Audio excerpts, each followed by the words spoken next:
ED ఆమీన్ ఏదది ఉగాండాకు అధ్యక్షుడు ఉండే అధ్యక్ష ఈడీ ఆమీన్ అని ఆయన మనుషుల్ని కోసి ఫ్రిడ్జ్లో పెట్టుకొని కొంచెం తీసి ఫ్రై చేసుకొని తినటోడు అని అంటే సినిమాలు చూస్తే నాకు ఆశ్చర్యం అనిపించింది ఇట్లా కూడా ఉంటారా అని. ఇప్పుడు నిజం చేస్తున్నారు అధ్యక్ష ఇక్కడ వీళ్ళు ఈడీ అమీన్తో పోటీ పడుతున్నారు అధ్యక్ష వీళ్ళ పైశాచిక ఆనందంలో. ఇది మంచిది కాదు అధ్యక్ష తెలంగాణకు. 25 ఏళ్ళు మీరు పార్టీ పెట్టి ప్రజలు ప్రతిసారి మిమ్మల్ని ఆదరించారు, అవకాశం ఇచ్చారు. ఆనాడు రాజశేఖర రెడ్డి గారు, చంద్రబాబు నాయుడు గారు, కేంద్ర ప్రభుత్వాలు కూడా మిమ్మల్ని ఓడించాలని చూసిన ప్రజలు మిమ్మల్ని గెలిపించారు. మరి ఈనాడు గుండుసున్న ఇస్తే కనీసం జ్ఞానోదయం కలగాలి కదా అధ్యక్ష. 8 సీట్లలో డిపాజిట్లు పోవడం అనేది సామాన్యమైన విషయమా అధ్యక్ష? ఎందుకు ఆత్మ పరిశీలన చేసుకోరు? ప్రజల్ని ఎందుకు తిడుతున్నారు అధ్యక్ష? మీరు చేసిన తప్పులకు, మీరు చేసిన అప్పులకు ప్రజలు శిక్ష విధించిండ్రు. దాన్ని వదిలేసి ప్రజలే తప్పు చేసినట్టు, ప్రజలే క్షమాపణ చెప్పాలన్నట్టు, ప్రజల్నే ఉరిదీయాలన్నట్టు, ప్రజల్నే శిక్షించాలన్నట్టుగా వాళ్ళ మాటలు చూడండి అధ్యక్ష. ప్రజలు వాళ్ళు ప్రజలు మోసం చేసింది మాట్లాడతలేరు అధ్యక్ష. ప్రజలను తిట్టేది ఏంది అధ్యక్ష? ప్రజలు విఘ్నులు. ఎప్పుడు ఎవరికి ఏమి ఏ రకంగా చెప్పాలనో ఇండికేట్ చేయాలనో ఇండికేట్ చేస్తారు అధ్యక్ష. భూకంపం కూడా ఒకటేసారి అది అధ్యక్ష. ఫస్ట్ కొంచెం కదిలి మళ్ళీ కొంచెం ఆగి కొంచెం కదిలి తర్వాత భూకంపం వద్ద అధ్యక్ష. తుఫాన్ ముందలు కూడా ఒక ప్రశాంతత కనిపిస్తుంది అధ్యక్ష. తెలంగాణ సమాజం కూడా తుఫాన్ ముందు ప్రశాంతత లాగా 2022 నుంచి 23 నుంచి వరుసగా అట్లా చూపిస్తూనే ఉన్నారు వాళ్ళ గంభీరత్వాన్ని. ఇప్పటికైనా జరిగిన పరిణామాల అంచనా వేసుకొని పరిశీలించుకొని వచ్చి కూర్చొని ఒక బాధ్యత కలిగిన ప్రతిపక్షంగా ఇక్కడ ఉండి మంచిని మంచి చెడును చెడు మీ అనుభవాన్ని ఉపయోగించి విశ్లేషించి విడమర్చి మాట్లాడితే ప్రజలు ఆమోదించేటోళ్ళు అధ్యక్ష. మాటకు ముందు స్టేచర్, మాటకు వెనకాల స్టేచర్ అంటారు అధ్యక్ష. మీ స్టేచర్ పట్ల ఉన్న మీ ఆలోచన, మీ పట్టింపు ఈ స్టేట్ ఫ్యూచర్ పట్ల లేదా అధ్యక్ష? నేను అడుగుతున్నా, ఈ స్టేట్ ఫ్యూచర్ వద్దా? ఈ స్టేట్ ఫ్యూచర్ వద్దా? మీ స్టేచర్ గురించే మీ తాపత్రయమా? ఒకనాడు మీరు అధికారంలో ఉన్నారు, మీ పార్టీకి అధికార పార్టీగా స్టేచర్ ఉండే. 2023 డిసెంబర్ 3 తారీఖు నాడు అధికారం నుంచి ప్రధాన ప్రతిపక్ష పార్టీ స్టేచర్ ఇచ్చారు. ప్రతిపక్ష పార్టీ స్టేచర్ అది మీ పార్టీకి.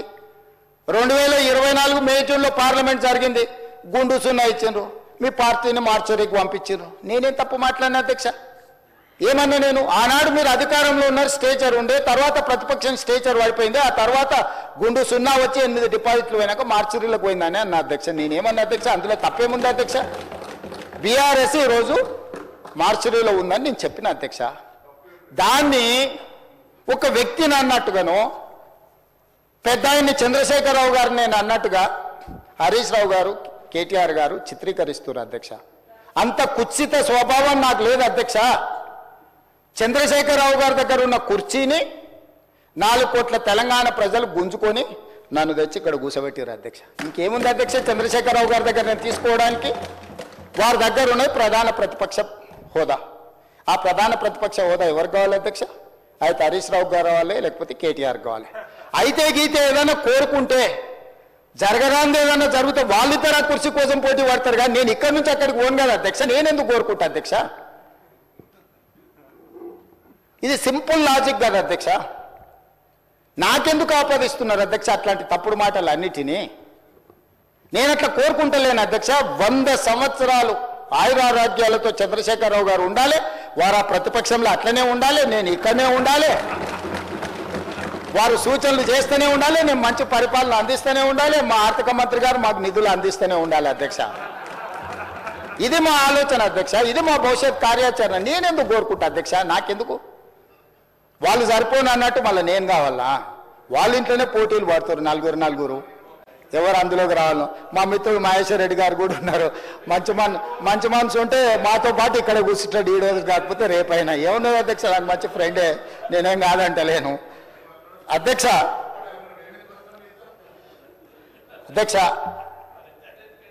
10 సంవత్సరాల వాళ్ళ పరిపాలనలో ఈ తెలంగాణ రైతాంగానికి జరిగిన సంక్షేమం కానీ, అభివృద్ధి కానీ, చేసిన రుణమాఫీ కానీ, లేకపోతే కొనుగోలు చేసిన వడ్లు కానీ, కందులు కానీ, పత్తి కానీ, మిర్చి కానీ, పసుపు కానీ, సోయాబీన్ కానీ, ఏ పంటల గురించి అయినా, పండించిన పంటల గురించి, లేకపోతే కొనుగోలు చేసిన పంటల గురించి, లేకపోతే విధానపరమైన నిర్ణయాలు అగ్రికల్చర్ పాలసీ గురించి కానీ, ఎనర్జీ పాలసీ గురించి కానీ, ఇంకేదైనా పాలసీ గురించి కానీ, రైతుల గురించి ఎప్పుడైనా మేము చర్చకు సిద్ధంగా ఉన్నాము. చంద్రశేఖరరావు గారిని తారీఖు చెప్పమన్నారు. నేను మా సంబంధిత శాఖ మంత్రులను రిక్వెస్ట్ చేస్తా, తమరిని కూడా నేను రిక్వెస్ట్ చేస్తున్నా.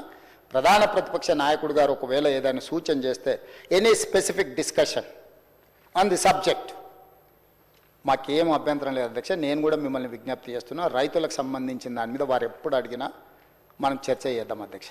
అదేవిధంగా అధ్యక్ష, మహిళలు ఆడబిడ్డలు ఆశీర్వదించి రేవంత్ అన్న అని పెద్దోళ్ళు మా బిడ్డ మా పిల్లగాడు మా ఇంట్లో పిల్లగాడని అనుకోవడం వల్లనే ఈరోజు నేను ఇక్కడికి వచ్చిన అధ్యక్ష. ఆడబిడ్డల ఆశీర్వాదం లేకుండా ఈరోజు నేను ఇక్కడ లేను, మా ప్రభుత్వం లేదు. కాంగ్రెస్ పార్టీ మీకు తెలుసు, ఈ దేశానికి ఉక్కు మహిళగా ప్రధానమంత్రి శ్రీమతి ఇందిరాగాంధీని కాంగ్రెస్ పార్టీ చేసింది. ఈ దేశానికి రాష్ట్రపతిగా ప్రతిభా పాటిల్ని కాంగ్రెస్ పార్టీ చేసింది.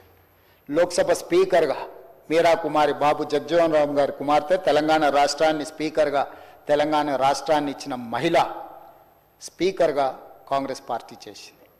శ్రీమతి సోనియా గాంధీ గారు యూపీఏ చైర్పర్సన్గా తెలంగాణ రాష్ట్రాన్ని ఇచ్చిండ్రు. వారు సుదీర్ఘకాలం కాంగ్రెస్ పార్టీ అధ్యక్షురాలుగా పనిచేసిండ్రు. మహిళా నాయకత్వాన్ని ఆమోదిస్తూనే మహిళల యొక్క సాధికారికత కోసం మేము నిరంతరం ప్రయాణం చేస్తూనే ఉన్నాం అధ్యక్ష. మహిళల గురించి ఏ రోజు కూడా మేము వాళ్ళలాగా తక్కువ అంచనా వేయలేదు అధ్యక్ష. మొదటి 5 సంవత్సరాలు మంత్రివర్గంలో మంత్రి ఇవ్వలేదు. మహిళల పట్ల వాళ్ళకున్న గౌరవం ఆ ఒక్క ఉదాహరణ చాలా అధ్యక్ష. అందుకే కాంగ్రెస్ పార్టీ అధికారంలోకి వచ్చిన మరుక్షణం 7 తారీఖు నాడు మేము బాధ్యత తీసుకుంటే 9 తారీఖు నాడు ఇదే శాసనసభ ప్రాంగణంలో ఆలస్యం చేయొద్దన్న ఆలోచనతోటి మహాలక్ష్మి పథకం ద్వారా ఆర్టీసీలో రాష్ట్ర నలుమూలలు ఎక్కడికైనా వెళ్ళొచ్చు. పండుగ పూట అమ్మగారింటికి వెళ్ళాలన్నా, లేకపోతే ఇతర పండుగలకు అమ్మోరిని దర్శించుకోవాలన్నా, ఇంటి ఆయననో లేకపోతే కన్న కొడుకునో బస్ కిరాయిలు అడిగి బస్సు ఛార్జీలు ఇస్తేనే వెళ్ళినట్టు, లేకపోతే దుఃఖాన్ని కడుపులో దిగమింగుకొని ఇంటి పట్టునే ఉన్న ఆడబిడ్డలకు స్వేచ్ఛను కల్పించాలన్న ఆలోచనతో ఉద్యోగాలకు వెళ్ళే, చదువుకోవడానికి వెళ్ళే ఆడపిల్లలకి ఎవరికి ఈ ఇబ్బంది జరగొద్దని మహాలక్ష్మి పథకం ద్వారా రాష్ట్రంలో మొత్తము నలుమూలల ఆర్టీసీలో ఉచిత బస్సు ప్రయాణాన్ని డిసెంబర్ 9, 2029 నాడు ఇదే ప్రాంగణంలో తమ అనుమతితో ప్రారంభించుకున్నాం అధ్యక్ష.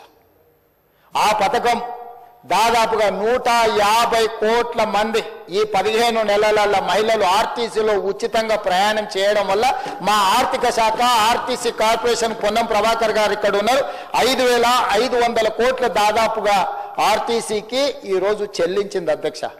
ఈ దేశంలోనే మహిళలకు రాష్ట్రంలో ఎక్కడి నుంచి ఎక్కడికైనా అమ్మగారింటికి వెళ్ళాలన్నా, అమ్మవారిని దర్శించుకోవాలన్నా, రాష్ట్రంలో ఎక్కడి నుంచి ఎక్కడికి వెళ్ళాలన్నా, ఎక్కడ చేయి చూపించినా ఆ బస్సు ఆపి బస్సులో ఆడబిడ్డను ఎక్కించుకొని వాళ్ళు దగ్గర దించి ఈరోజు మహాలక్ష్మి పథకాన్ని ఆడబిడ్డలకు అమలు చేసిన రాష్ట్రం తెలంగాణ రాష్ట్రం. మనం చేసినాం అధ్యక్ష. ఇది ఒక గొప్ప అనుభూతి అధ్యక్ష. ఆడబిడ్డలకు ఆర్టీసీలో ఉచితంగా బస్సు ప్రయాణాన్ని ఇవ్వడం అనేది